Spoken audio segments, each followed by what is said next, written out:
కాంగ్రెస్ అధికారంలోకి వచ్చాక రాజకీయ పరిణామాలు వేగంగా మారిపోతున్నాయి. గులాబీ పార్టీపై కష్టాలు ముప్పెట దాడి చేస్తున్నాయి. శాసన మండలి చైర్మన్ గుత్తా సుఖేందర్ రెడ్డి తీరు బీఆర్ఎస్కు తలనొప్పిగా మారింది. బీఆర్ఎస్ అధికారంలో ఉన్నప్పుడు ఆ పార్టీ తరపునే గుత్తా మండలి చైర్మన్ అయ్యారు. కానీ ఇటీవల పరిణామాల కారణంగా మండలి చైర్మన్ మీద అవిశ్వాసం పెట్టాలని కారు పార్టీ ఆలోచిస్తోంది. అసలు అవిశ్వాసం సాధ్యమవుతుందా? ఒకవేళ సాధ్యమైనా కూడా బీఆర్ఎస్ సభ్యులు మండలి చైర్మన్ను గద్దె దించగలుగుతారా? అసలు గులాబీ బాస్ వ్యూహం ఏంటి? Watch it. తెలంగాణ రాష్ట్ర ఆవిర్భావంతో అధికారంలోకి వచ్చిన బీఆర్ఎస్ 10 ఏళ్ల తర్వాత అధికారాన్ని కోల్పోయింది. అసెంబ్లీలో ప్రధాన ప్రతిపక్షమైన శాసన మండలిలో మాత్రం మెజారిటీ సీట్లు గులాబీ పార్టీకే ఉన్నాయి. గత ఏడాది రెండోసారి ఎమ్మెల్సీ అయిన గుత్తా సుఖేందర్ రెడ్డికి మరోసారి మండలి చైర్మన్ పదవి ఇచ్చారు అప్పటి ముఖ్యమంత్రి కేసీఆర్. అయితే బీఆర్ఎస్ పార్టీ అధికారం కోల్పోవడంతో ఇప్పుడు మండలి చైర్మన్ గుత్తా సుఖేందర్ రెడ్డి తీరు గులాబీ పార్టీ నాయకత్వానికి చికాకుగా మారింది.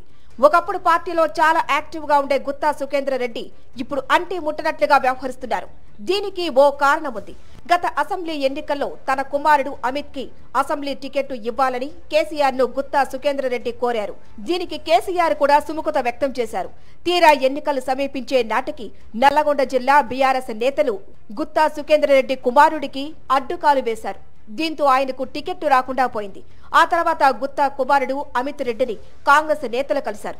ఆ వెంటనే ఆయన రేవంత్ సమక్షంలో కాంగ్రెస్ తీర్థం పుచ్చుకున్నారు. కుమారుడు కాంగ్రెస్ పార్టీలో చేరటంతో గుత్తా సుఖేందర్ రెడ్డి గులాబీ పార్టీలో గతంలో మాదిరిగా పాల్గొనటం మానేశారు. ఆయన చూపులు కూడా పక్క పార్టీపై ఉండటంతో బీఆర్ఎస్ నాయకత్వం తక్షణ కర్తవ్యంపై ఫోకస్ పెట్టింది.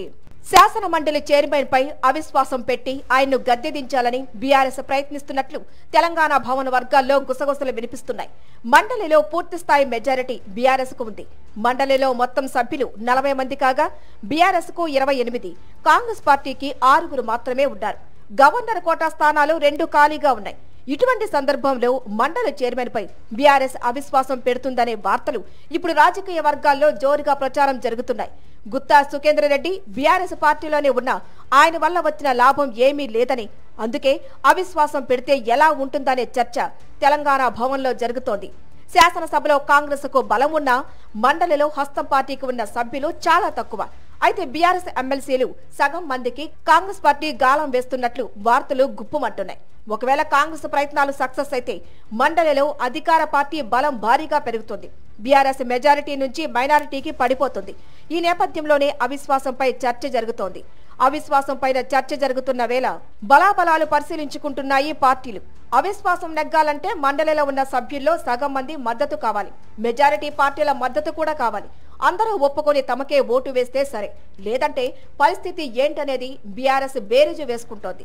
అధికారం కోల్పోయి పార్లమెంటు ఎన్నికల్లో 0 ఫలితాలతో డేలాపడ్డ గులాబీ పార్టీ మండలిలో తనకున్న మెజారిటీని ఎలా కాపాడుకుంటుంది? కేసీఆర్ వ్యూహం ఏంటి?